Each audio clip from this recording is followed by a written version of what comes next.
नमस्कार, मैं हूं संजय शर्मा। आप देख रहे हैं 4 PM न्यूज नेटवर्क। तो शो करता हूं अभय दुबे जी के साथ। देश के जाने माने पत्रकार एबीपी चैनल पर रोज आते हैं और बहुत अच्छा लिखते हैं, कई किताबें लिखी हैं, बहुत अच्छे पत्रकार हैं। मैंने उनसे पूछा कि आखिर हो क्या रहा है भारतीय जनता पार्टी में, ये बगावत की शुरुआत कैसे हो गई। कर्नाटक के दलित भारतीय जनता पार्टी के सांसद ने मोदी सरकार पर आरोप लगा दिया कि हमारी पार्टी तो विरोध दलित विरोधी है, आरक्षण विरोधी है। अब आप सोचिए कि भारतीय जनता पार्टी का सांसद वो कह रहा है कि हमारी पार्टी दलित विरोधी है, तो क्या हाल होगा। और जो हम लोग कहते थे कि पार्टी के अंदर एक उबल रहा है, लावा उबल रहा है, बस मोदी जी के सामने कब फूटे इसका इंतजार है लोगों को। और क्या ये लावा फूट गया। बीजेपी का एमपी कहने लगा कि हमारी पार्टी पिछड़ों दलितों के विरोधी है, मोदी सरकार में केवल अगड़ी जाति के मंत्रियों की चलती है। और बात वहां पे नहीं रुकी। चंद्रशेखर जो सांसद चुने गए हैं, उन्होंने योगी आदित्यनाथ को एक खत लिख दिया कि 69,000 शिक्षक भर्ती घोटाले में क्या क्या खेल हुआ है, इसकी जांच कराइए। अखिलेश यादव ने आरोप लगाया कि मेडिकल कॉलेजों में जो स्टूडेंट्स हैं, जो टीचर्स हैं, स्टूडेंट को पढ़ाने वाले जो टीचर रखे गए हैं, वो एक जाति विशेष के रखे गए हैं। और ये आरोप उत्तर प्रदेश में विश्वविद्यालयों के कुलपतियों पे भी लगता है कि एक जाति विशेष के हैं। तो ये पिछड़े और दलितों का गुस्सा, बीजेपी के सांसद का विद्रोह, क्या पार्टी के अंदर एक बड़ी बगावत की तैयारी है। मैंने उनसे पूछा कि नीतीश बाबू को हो क्या गया है, वो इंजीनियर के पैर छूने लगे। कभी वो मोदी जी के पैर छूते हैं, कभी इंजीनियर के पैर छूते हैं। और मैंने उनसे यह भी पूछा कि जब भ्रष्टाचार की बात होती है, तो उत्तर प्रदेश में दो बड़े एक्सप्रेस वे बने थे, पूर्वांचल एक्सप्रेस वे और बुंदेलखंड एक्सप्रेस वे। दोनों को बनाने की जिम्मेदारी जिस सबसे बड़े अफसर की थी, उसका नाम था अवनीश अवस्थी। दोनों एक्सप्रेस वे प्रधानमंत्री के उद्घाटन के 1 महीने के अंदर टूट गए। अवनीश अवस्थी को सस्पेंड किया जाना चाहिए था, लेकिन उन्हें मुख्यमंत्री का ओएसडी बना दिया गया। और फिर कल एक एक्सप्रेसवे से एक्सीडेंट से 18 लोगों की मौत हो गई। 18 लोगों की मौत। अखिलेश यादव ने आरोप लगाया है कि इस एक्सप्रेसवे पे जो सुविधाएं दी जानी चाहिए थी, वो नहीं दी गई। और इसके अलावा मैंने पूछा कि महंगाई आग लगा रही है, टमाटर और प्याज की सब्जी कहाँ के रेट कहाँ पहुंच गए। तो इन सारे बातों पे सारी बातचीत पर अभय दुबे जी का क्या सोचना है, ये मैं सीधे वहां आपको ले चलता हूं। उससे पहले आपसे रिक्वेस्ट है, चैनल को ज्वाइन और सब्सक्राइब जरूर करिएगा। चलते हैं अभय जी के पास। 4 PM न्यूज नेटवर्क में स्वागत है अभय दुबे जी आपका। जैसा आप कह रहे थे कि भारतीय जनता पार्टी के अंदर बेचैनी इस बात की है कि हार क्यों हुई, और हार के पीछे जब कारण नजर आया, तो ये कारण बड़ा नजर आया कि पिछड़े और दलित भारतीय जनता पार्टी से अलग हो रहे हैं। अब मैं एक एक करके आपको 2-3 घटनाएं बताता हूँ, उस पर दोनों तीनों घटनाओं पे आपका विचार जानना चाहूंगा। कर्नाटक में 7 बार के जीते हुए मेंबर ऑफ पार्लियामेंट है रमेश जी। उन्होंने आरोप लगाया, भारतीय जनता पार्टी के सांसद है, उन्होंने कहा कि मैंने बीजेपी जब ज्वाइन करी तो अब लोग मुझे गाली दे रहे हैं। लोग कह रहे हैं कि भारतीय जनता पार्टी पिछड़ा और दलित विरोधी है। और बीजेपी का एमपी अपनी सरकार पे आरोप लगा रहे हैं कि मंत्रिमंडल में ऊंची जातियों की चलती है, पिछड़ों और दलितों की कोई सुनता नहीं है। बहुत बड़ी घटना है जो आप कह रहे थे कि अब देखना कि मोदी सरकार के अंदर से विस्फोट शुरू होगा, तो आज उसकी शुरुआत हो गई। बीजेपी के मेंबर ऑफ पार्लियामेंट ने आरोप लगा दिया सीधा सीधा मोदी सरकार पे, मोदी जी के ऊपर, कि केंद्र में मिनिस्ट्री में पिछड़ों और दलितों की सुनी नहीं जाती। दूसरा घटनाक्रम हुआ कि अखिलेश यादव ने उत्तर प्रदेश में आरोप लगाया और कहा कि सैफई में जाके देखो, बाकी मेडिकल कॉलेजों में जाके देखो, एक जाति विशेष के लोगों की नियुक्ति हुई है। और ये उत्तर प्रदेश में लगातार आरोप लगा है कि खासतौर से विश्वविद्यालय के जो कुलपति हैं, वो एक जाति विशेष के तैनात किए गए हैं।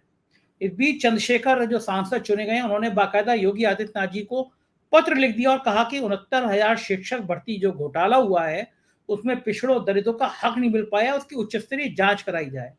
और इससे पहले केंद्रीय मंत्री अनुप्रिया पटेल ने भी योगी जी को खुला खत लिख दिया था कि आपके यहाँ जो उत्तर प्रदेश में जो भर्ती हो रही है, उसमें खास रूप से दलितों और पिछड़ों को ये कह दिया जाता है कि ये सुयोग्य पात्र नहीं है, सुटेबल नहीं है, और वो भर्ती में उनके पद किसी और ऊंची जाति से भर लिए जाते हैं। इन सबको अगर जोड़ के देखेंगे तो भारतीय जनता पार्टी बहुत हॉट वाटर में आ गई है। हरियाणा महाराष्ट्र का चुनाव सिर पर है, कुछ महीने बाद झारखंड का चुनाव है, उत्तर प्रदेश में 10 विधानसभाओं के उपचुनाव हैं। और इस तरह पार्टी का एमपी अपनी सरकार पे आरोप लगा रहा है कि बीजेपी बैकवर्ड और दलित विरोधी है। क्या लग रहा है, क्या भाजपा के लिए ये बहुत खतरनाक अलार्म है? देखिए, मैं तो बहुत पहले से कहता आ रहा हूं, और आपने जो तमाम उदाहरण दिए हैं इसमें मैं एक उदाहरण और जोड़ देता हूं अपनी तरफ से।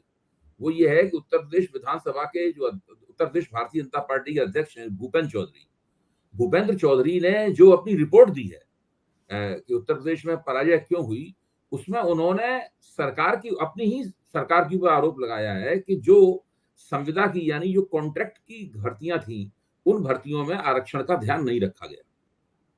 वो भर्तियां दरअसल अगर आरक्षण का ध्यान नहीं रखेंगे तो सब जगह जनरल कोटे के जो ब्राह्मण बनिया ठाकुर लोग जो हैं, ब्राह्मण बनिया ठाकुर कायस्थ भूमिहार, इन्हीं की नियुक्तियां हो जाएंगी।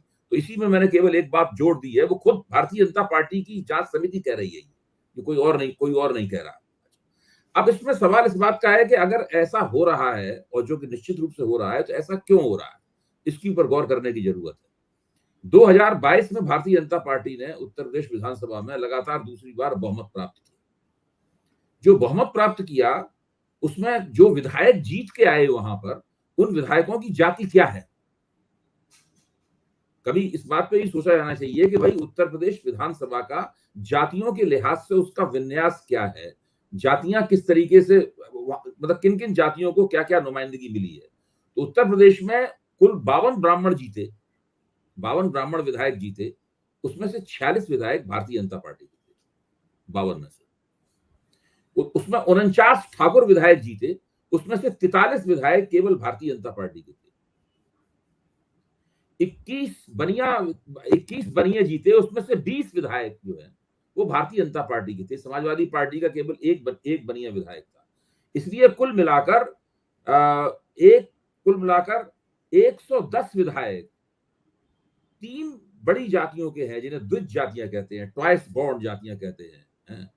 ये अपर कास्ट शब्द जो है ना, ये और सवर्ण शब्द भ्रम पैदा करता है। सवर्ण तो शूद्र भी होते हैं कि उनके पास भी एक वर्ण है। तो ये 3 जातियां, ब्राह्मण, बनिया, ठाकुर, 110 विधायक भारतीय जनता पार्टी के वहां जीत कर पहुंचे।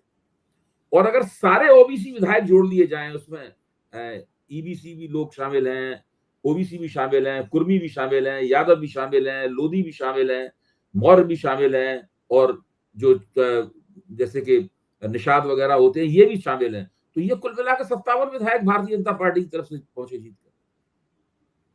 तो मैं पूछना ये चाहता हूं, और सवाल जो आपने उठाया है, उस सवाल को और ज्यादा उसमें अहमियत प्राप्त होती है, और ज्यादा निकल के सवाल आता है कि जो पार्टी पिछड़े समुदायों को और अति पिछड़े समुदायों को राजनीति में लेवल प्लेइंग फील्ड देने का वायदा करके लाती है, और उसके जरिए कहती है कि हम एक विशाल हिंदू एकता बनाएंगे, हिंदू राजनीतिक एकता बनाएंगे, और अखिलेश पे आरोप लगाती है कि वो यादववाद चला रहे हैं, मायावती पे आरोप लगाती है कि वो जाटववाद चला रहे हैं, और बाकी कांग्रेस पे उसका आरोप है कि ये तो ब्राह्मणवादी पार्टी है, वगैरह वगैरह, इस प्रकार की बहुत सी बातें हैं। तो वो पार्टी जब उत्तर प्रदेश विधानसभा का चुनाव जीतती है, तो ऐसा क्यों होता है कि 110 में 3 सर्वोच्च जातियां, 110 विधायकों की 3 सर्वोच्च जातियां होती हैं, और हर तरह के ओबीसी को मिला दें तो 57 ओबीसी होती है, तकरीबन दूनी है ऊंची जातियां उसके अंदर।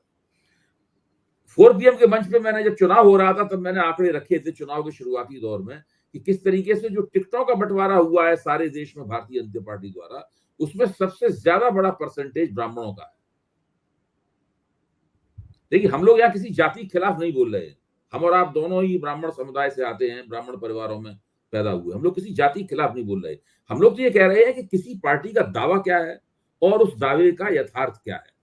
37% टिकट जो है भारतीय जनता पार्टी ने लोकसभा के लिए भी ब्राह्मणों को दिए थे। अब आप अंदाजा लगाइए कि उत्तर प्रदेश में ठाकुरों की आबादी कितनी है, बनियों की आबादी कितनी है, ब्राह्मणों की आबादी देश के दूसरे प्रांतों से उत्तर प्रदेश में ठीक है, बनियों की आबादी ज्यादा है, बनियों की आबादी, लेकिन दरअसल कुल मिला के बनियों उनकी आबादी कितनी है? ये जो नुमाइंदगी आपको दिखाई पड़ रही है विधानसभा में, क्या ये नुमाइंदगी उनकी आबादी के मुताबिक है? अब प्रश्न ये बहुत महत्वपूर्ण सवाल है, और बहुत दिनों तक ओबीसी, ईबीसी और दलितों ने ये सवाल पूछे नहीं।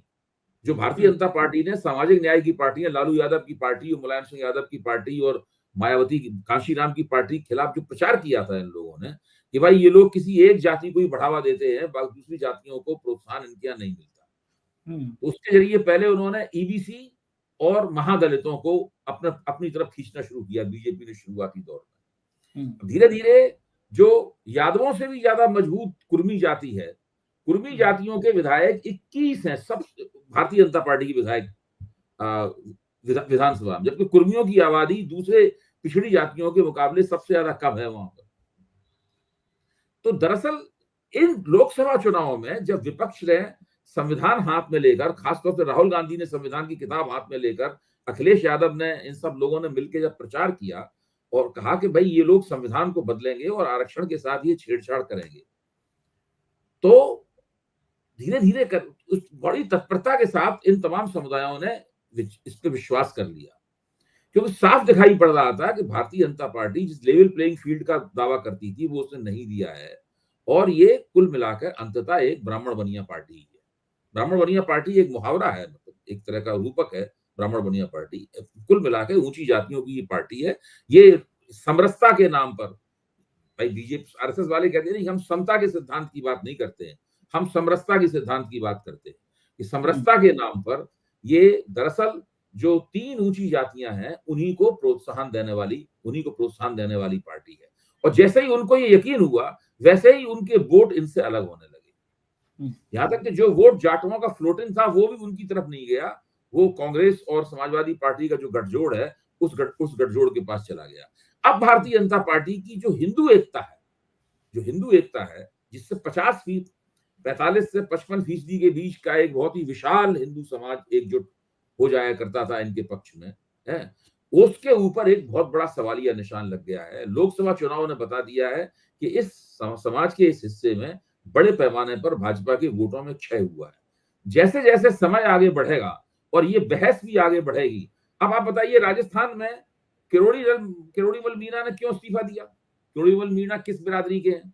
मीणा बिरादरी तो अनुसूचित जनजाति बिरादरी की है ना। जबकि हम लोग जानते हैं कि मीणा लोग आमतौर पर कांग्रेस के वोटर रहे हैं राजस्थान। केवल भारतीय जनता पार्टी की तरफ से किरोड़ीलाल मीणा ही थे जो इन वोटरों को भाजपा की तरफ ले जाने की कोशिश करते थे। बहुत ही संघर्षशील नेता थे किरोड़ीलाल मीणा, लेकिन कहीं ना कहीं तो मीणा जी को लगा होगा। और इस बार के लोकसभा चुनाव में राजस्थान में विपक्ष का शानदार प्रदर्शन रहा है, उसमें मीणा वोटों ने बहुत महत्वपूर्ण भूमिका निभाई है। कहीं उन्होंने गुर्जरों के साथ एकजुट हुए, कहीं वो जाटों के साथ एकजुट हुए। इस तरीके से मीणा वोटरों ने भारतीय जनता पार्टी को हराने में प्रमुख भूमिका निभाई है। यहाँ तक कि चुनाव के दौरान इस तरह की खबरें आ रही थी, इस तरह के वीडियो आ रहे थे कि जब किरोड़ीलाल मीणा इलाकों में प्रचार करने जाते थे तो लोग कहते थे कि भाई हम भारतीय जनता पार्टी के साथ नहीं है। तो मीणा जी को कुछ कहना पड़ता था, मीणा जी कहते थे अरे छोड़िए, मेरी बात का सम्मान कीजिए, मुझे वोट दीजिए। तो ये भाजपा इस पूरे संकट से गुजर रही है, और इस संकट से भाजपा का निस्तार मुश्किल है, क्योंकि तथ्य और आंकड़े बिल्कुल उसके खिलाफ जाते हैं। जब इन्होंने एक हिंदू एकता बना ली तो उन्होंने लगा कि इसी तरीके से ये लोग हमें वोट देते रहेंगे, लेकिन ऐसा नहीं हुआ। अबे जी, ये तो मैंने मान लिया कि ये पिछड़े और दलित का वोटों का रुझान बीजेपी से अलग हुआ, हार का नतीजा की मैं मान सकता हूँ। लेकिन अभी जुमा 1 महीना हुआ है कल सरकार को। 10 सालों से मोदी जी के खिलाफ, मोदी सरकार के खिलाफ बोलने वाला कोई बीजेपी का सांसद पैदा नहीं हुआ।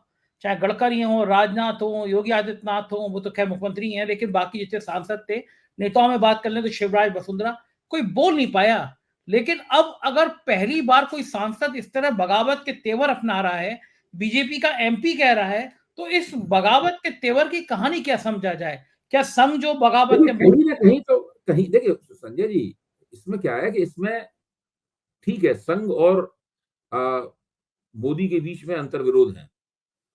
संघ और मोदी और शाह द्वारा नियंत्रित जो भारतीय जनता पार्टी है उसके बीच में अंतर्विरोध है। एक तरह का टकराव दिखाई पड़ता है और दोनों के बीच में एक गृह युद्ध भी चल रहा है। लेकिन ये जो मोदी ने किया है, इस तरह टिकट बांटे गए हैं, क्या इसका दोष संघ के दरवाजे पर नहीं आना चाहिए? क्या उनको हम लोगों को बेकसूर डिक्लेयर कर देना चाहिए, घोषित कर देना चाहिए? केवल मोदी और शाह ही इसके जिम्मेदार हैं। भाई अगर संघ को ये खराब लग रहा था तो संघ को लग रहा था कि ये समरसता की जो थीसिस है हमारी उसके खिलाफ है, इससे हिंदू एकता को नुकसान होगा, तो उसको इसका विरोध करना चाहिए था। जब चुनाव के बीच में मोदी और शाह के साथ में दत्तात्रेय होसबोले और मोहन भागवत की मीटिंग हुई थी, तो क्या उन लोगों ने कहा था कि आप लोगों ने टिकट गलत बांटे? भाई आखिरकार क्या बात थी कि ये लोग चुप बैठे रहे? ये एक ऐसा सवाल है जो मैं लगातार संघ के समर्थकों से पूछता हूं कि संघ इतना सत्ता मुखापेक्षी क्यों हो गया है कि उसे मोदी की सत्ता को डिस्टर्ब करने में से पूरी तरह परहेज है। सब बातें दबा के बोलता है, चुपचाप बोलता है, लाग लपेट लपेट लपेट के बातें बोली जाती हैं कि कहीं मोदी सरकार के हितों को ठेस न लग जाए। जबकि ये पूरे 10 साल ऐसा ही रहा। 10 वर्ष तक ये लोग मोदी सरकार के हितों की रक्षा करते रहे। मोदी जी की प्रशंसाएं भी की इन लोगों ने, तारीफें भी की उन्होंने। जब मोदी जी को भगवान बताया गया, देवताओं का देवता बताया गया, विष्णु का अवतार बताया गया, तो बताने वाले सब संघ के प्रचारक थे। चंपत राय भी संघ के प्रचारक हैं, जगत प्रकाश नड्डा भी संघ के प्रचारक हैं, सब लोग वही हैं। किसी भी संघ के नेता ने नहीं कहा कि इन वाहियात बातों को बंद किया जाना चाहिए। जब मोदी जी ने अपने आप को कहा कि भाई मुझे तो लगता है मैं बायोलॉजिकली नहीं हूं, उस वक्त भी संघ के किसी व्यक्ति ने कोई टिप्पणी नहीं की।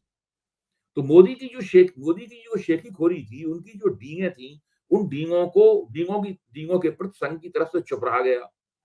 जो पूरा का पूरा को प्रबंधन किया टिकट बांटने के अंदर, इसको भी संघ ने मौन स्वीकृति दी अपनी। आज कमियां निकाल रहे हैं संघ वाले। मेरा तो मानना यह है कि वो भी जिम्मेदार है। उन्होंने जो 10 साल में किया, वो कहां जाएगा? वो क्या इतिहास में दर्ज नहीं होगा? दरअसल तो ये अगर मोदी जी को भी 300 सीटें मिल जाती तो ये सब लोग मोदी जी का ढोल मजीरे लेके अभी भजन कर रहे होते पूरे के पूरे। अब मोदी जी को चूंकि बहुमत नहीं मिला, इसलिए इस तरह की बातें की जा रही हैं। लेकिन एक बताइए कि ये जो बगावत आप देख रहे हैं एक एमपी की, क्या अब ये आपको लग रहा है कि और एमपी भी बगावत कर सकते हैं और एमपी भी मोदी जी को जवाब दे सकते हैं? ये बड़ा चौंकाने वाली चीज है। बीजेपी संसदीय दल की दोबारा बैठक होगी तो उसमें भी क्या विरोध के स्वर उठ सकते हैं कि देश में हालात क्या है? 1 महीने हुआ है अभी और 1 महीने में देश के वो हालात हो गए हैं, चाहे वो फौजियों का मामला हो, नीट का मामला हो, तरह तरह की चीजें सामने आ रही हैं। देखिए, मैंने कल भी कहा था और परसों भी कहा था 4 पीएम के मंच पर कि ये एक ऐसी सरकार है जो अपने उद्घाटन क्षण से ही अलोकप्रिय होती जा रही है। और अगर अभी हालांकि चुनाव के वक्त ही सर्वे होते हैं, चुनाव से पहले सर्वे होते हैं, चुनाव के बाद तो कोई सर्वेक्षण कराता नहीं है, लेकिन अगर अभी कोई ट्रैकर चला रहा हो, कोई अगर सर्वेक्षण वगैरह कराए तो उसमें निकल के आ जाएगा कि मोदी के खिलाफ एंटी इनकम्बेंसी बढ़ती जा रही है। अब एंटी इनकम्बेंसी 2 तरह की होती है। एक तो पार्टी के बाहर की एंटी इनकम्बेंसी होती, और पार्टी के अंदर जो पार्टी के नेतृत्व के प्रति नाराजगी है उसका वो भी होती है। लेकिन उसका तखमीना लगाने का कोई तरीका नहीं है। उसका तखमीना लगाने का यही तरीका है कि राजस्थान में किरोड़ीलाल मीणा कैबिनेट रैंक के मंत्री है, वरिष्ठ मंत्री थे। उनका इस्तीफा ये जो दलित एमपी हैं कर्नाटक के, उससे कम महत्वपूर्ण नहीं है। उसको 10 दिन तक उसको दबाए रखे रहे। हर जगह इस प्रकार की बातें धीरे धीरे भाजपा में होनी शुरू हो जाएंगी। ये सब देर सवेर की बात है। मोदी के राजनीतिक नेतृत्व और अमित शाह के जो पार्टी और सरकार के प्रबंधन के ऊपर सवालिया निशान उठने बिल्कुल तय हैं। कब उठेंगे ये सब देखने की बात है। कल उठेंगे, परसों उठेंगे, 1 महीने बाद उठेंगे, 6 महीने बाद उठेंगे, कि धीरे धीरे उठेंगे, कि एक साथ ढेर सारे सवाल उठेंगे, ये सब देखने की बात है। क्योंकि असंभव है कि ये सवाल ना उठे। अभी तो जब इन्होंने जांच पड़तालें कराई हैं राजस्थान में, झारखंड में, या मान लीजिए उत्तर प्रदेश में, अगर इन जांच पड़ताल के आधार पर इन्होंने कोई निर्णय लिए, जिनको उन्होंने दोषी माना, उनके खिलाफ एक्शन लिया, तो पार्टी के अंदर बहुत बड़ा गृहयुद्ध शुरू हो जाएगा। अभी भी गृहयुद्ध के हालात हैं, उसके बाद शुरू हो जाएगा। बिल्कुल ठीक बात कह रहे हैं। उधर कांग्रेस और बीजेपी में युद्ध तो बहुत तेजी से होता है, बढ़ता ही चला जा रहा है। बीजेपी ने राहुल को बालक बुद्धि कहा, प्रधानमंत्री ने बालक बुद्धि कहा, तो आज सुबह से कांग्रेस तुल गई है। मोदी जी के तरह तरह के बयान कि वो बादलों में रडार बादल आएगा तो जहाज दिखाई नहीं देगा, बादल आ जाएंगे, नाले के पानी से वो गैस बन जाएगी, और तरह तरह की जो वीडियो है वो लगा के उनको बैल बुद्धि कहा जा रहा है। कांग्रेस के ऑफिशियल ट्विटर हैंडल से मोदी जी के बयान लगाए जा रहे हैं और बैल बुद्धि कहा जा रहा है। और ट्विटर अब जो एक्स हो गया है उस पे बैल बुद्धि ट्रेंड हो रहा है। मतलब देश में लगातार लोग बैल बुद्धि लगा के ट्रेंड कर रहे हैं। बीजेपी के अंदर डूब मरने वाली बात है कि प्राइम मिनिस्टर को बैल बुद्धि कहा जा रहा है और वो ट्विटर पे यानी एक्स पे वो ट्रेंड भी हो रहा है, यानी हजारों लाखों लोग उसको लिख रहे हैं बैल बुद्धि। ये लड़ाई कहां तक पहुंचेगी और प्राइम मिनिस्टर की ये तो होना ही था एक ना एक दिन। मजाक क्यों हो रही है? ये एक ना एक दिन होना ही था। जब इन्होंने राहुल गांधी को पप्पू कहा था, तब उधर से इनको फेंकू कहा गया था। अब इन्होंने बाल बुद्धि कहा है, अब उधर से बैल बुद्धि कहा गया। देखिए, ये जब आप इस तरह की भाषा का इस्तेमाल करेंगे, तो फिर दूसरी तरफ से भी इस तरह की भाषा का इस्तेमाल होगा। नहीं, मोदी जी को बोलने का बहुत शौक है, भाषण देने का बहुत शौक है। वो सोचते हैं कि भाषण देने से ही उनकी राजनीति को गति प्राप्त होती है। वो अपने भाषण को ही भारतीय जनता पार्टी का जो है वो इंजन मानते हैं, लोकोमोटिव मानते हैं। उसी की दम पे मोदी जी का भाषण, अमित शाह का प्रबंधन, बिल्कुल तो दो बातें तय हैं। इन दो बातों के आधार पर पूरा सब मामला चल रहा है। तो अमित शाह का प्रबंधन तो इस बार फ्लॉप हो गया, ज्यादातर जगहों पर अमित शाह का प्रबंधन फ्लॉप हो गया।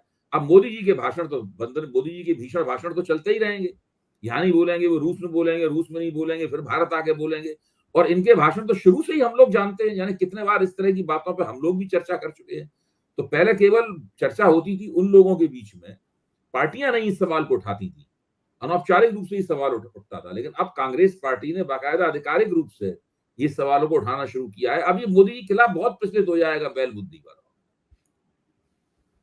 जाहिर है। और बीजेपी सरकार की जो दो बैसाखियां हैं, नायडू और नीतीश, उनको लेके भी तरह तरह की चर्चाएं चलती रहती हैं। आज नीतीश बाबू फिर चर्चा में आ गए।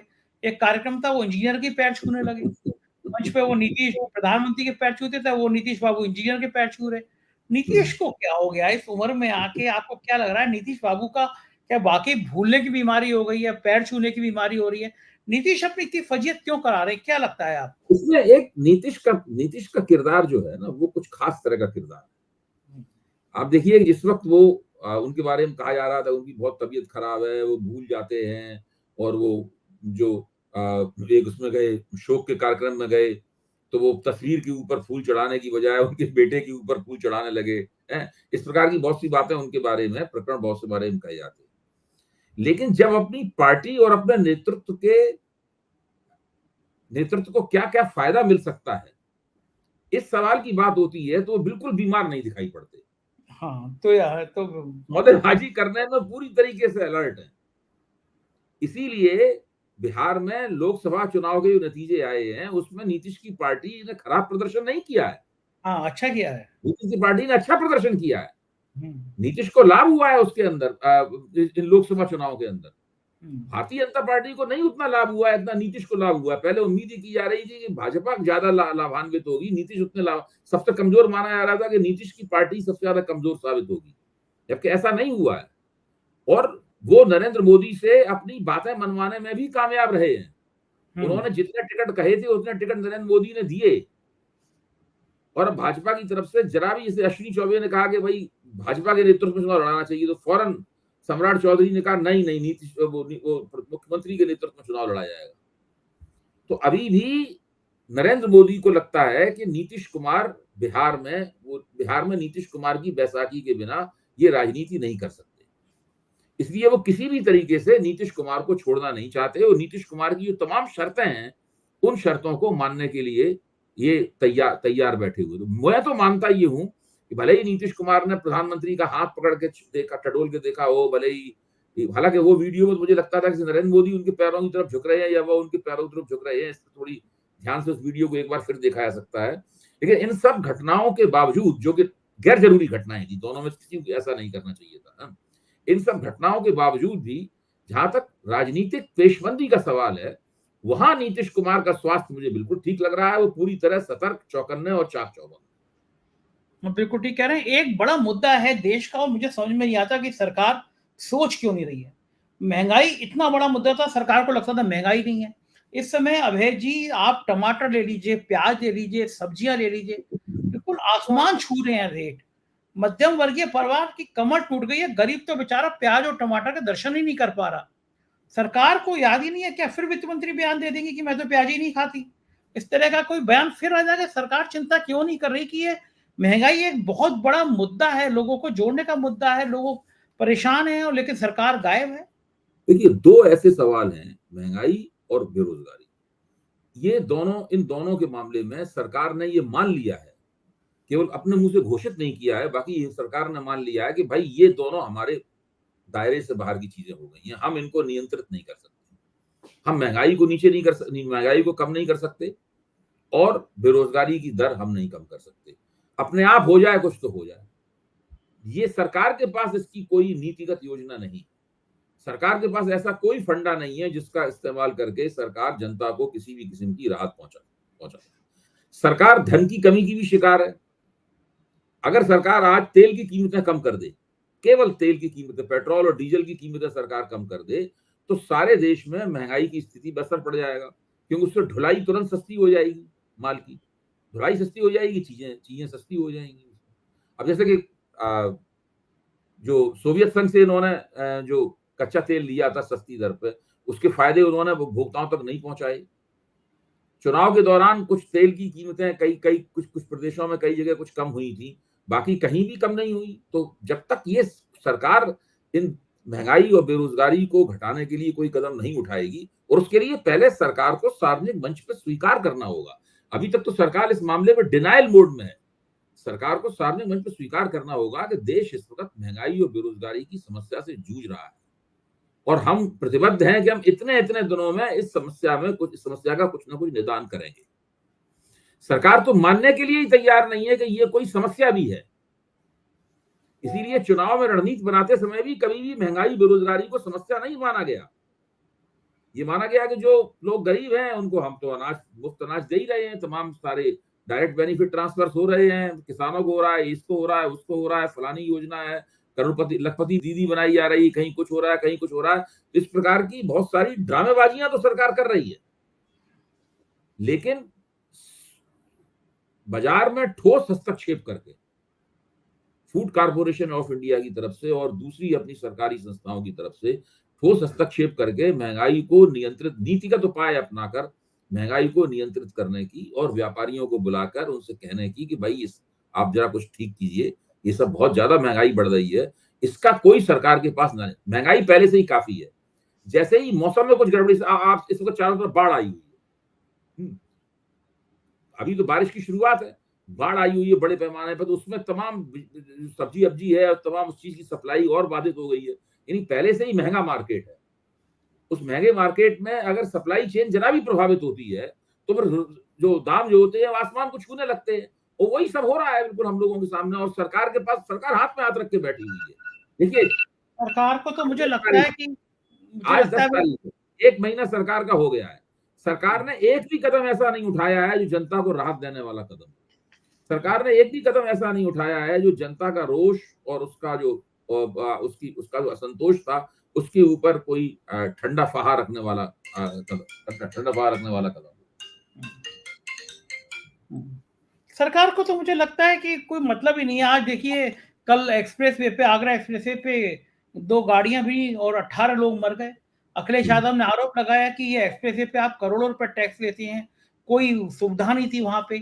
उत्तर प्रदेश में 2 एक्सप्रेसवे बड़े बनाए सरकार ने, पूर्वांचल एक्सप्रेसवे, बुंदेलखंड एक्सप्रेसवे। बनाने वाले जिम्मेदार अफसर थे अवनीश अवस्थी। उन्होंने उस समय आगरा एक्सप्रेसवे से भी टोल टैक्स एक कंपनी को दे दिया बिना टेंडर के, और ये दोनों एक्सप्रेसवे बने थे, जगह जगह से टूट गए, लेकिन अवनीश अवस्थी को मुख्यमंत्री का ओएसडी बना दिया गया। आज कल 18 लोगों की मौत हो गई एक्सप्रेसवे पे, और वो तमाम लापरवाहियों को अखिलेश यादव ने ट्वीट भी किया। सरकार को कोई चिंता है उत्तर प्रदेश में भी खत्म हो गई है, नौकरशाही को बचाने की कोशिशों में लग गई है? क्या ये जनता इसका जवाब देगी या 10 विधानसभा के उपचुनाव में? आपको याद होगा, आपको याद कैसे, ये चीज भूल ही नहीं जा सकती, नरेंद्र मोदी ने जो लोकसभा का चुनाव लड़ा, तो उस पूरी जो चुनावी मुहिम चलाई इतने लंबे चुनाव में, उसकी मुख्य थीम क्या थी? हाँ, क्या उसकी मुख्य थीम सुशासन था? ना। क्या थी उसकी मुख्य थीम? उसकी मुख्य थीम थी मुसलमान विरोध, उसकी मुख्य थीम थी सांप्रदायिकता, उसकी मुख्य थीम थी आपकी टोटी खोल ले जाएंगे, आपका सोना चांदी छीन लिया जाएगा, आपका मंगलसूत्र उतार लिया जाएगा, आपका एक कमरा ले लिया जाएगा, आपकी भैंस खोल ली जाएगी। यही तो मुख्य थीम थी उसकी। अब मोदी जी को ये सब बातें याद आ रही हैं, भारतीय जनता पार्टी के लोगों को ये सब बातें याद आ रही हैं। भाई, इन्होंने देश में शासन, सुशासन, कुशासन क्या दिया, इसका तो कोई दावा ही नहीं किया इन लोगों ने, कोई नहीं किया। तो ये लोग ये मानते हैं कि चुनाव आएगा, हम नफरती भाषणों का सैलाब बहा देंगे। उनमें मोदी जी भी कुशल हैं और आपके मुख्यमंत्री आदित्यनाथ जी भी उसमें कुशल हैं। आदित्यनाथ जी की तो यूएसपी यही है, और मोदी जी ने चुनाव में दिखाया कि उनका भी यूएसपी यही है। तो यही यही भारतीय जनता पार्टी का यूएसपी है। इसी तरह उन्होंने चुनावी मुहिम चलानी है, तो उससे क्या फर्क पड़ता है? जैसे चुनाव आएगा वो सांप्रदायिक आग उगलना शुरू कर देंगे। बिल्कुल ठीक बात है और बहुत कभी दुखद है कि कभी वो हालात सिक्का चल जाता है, कभी सिक्का नहीं चलता है, कभी कभार चला भी है पिछले दिनों में, इस बार बिल्कुल नहीं चला। बिल्कुल ठीक बात है, बिल्कुल सही कह रहे हैं और यही हालात हैं और बहुत दुखदाई हालात हैं, लेकिन शुक्रिया अभय जी, आपने इतना कीमती समय दिया। जी। थैंक यू, आभार। तो ये थे अभय दुबे जी और आपने सुना कि वो क्या कह रहे थे। उनका मानना है कि बीजेपी के अंदर एक लावा फूट रहा है, कभी भी ज्वालामुखी बन सकता है। हालात यही हैं और फिर क्या कहा जाए, बिल्कुल हालात बेकाबू होते हुए नजर आ रहे हैं। क्या होगा, हमारी निगाह रहेगी। आप देखते रहिए 4PM न्यूज नेटवर्क। चैनल को ज्वाइन और सब्सक्राइब करना ना भूलें। Thank you.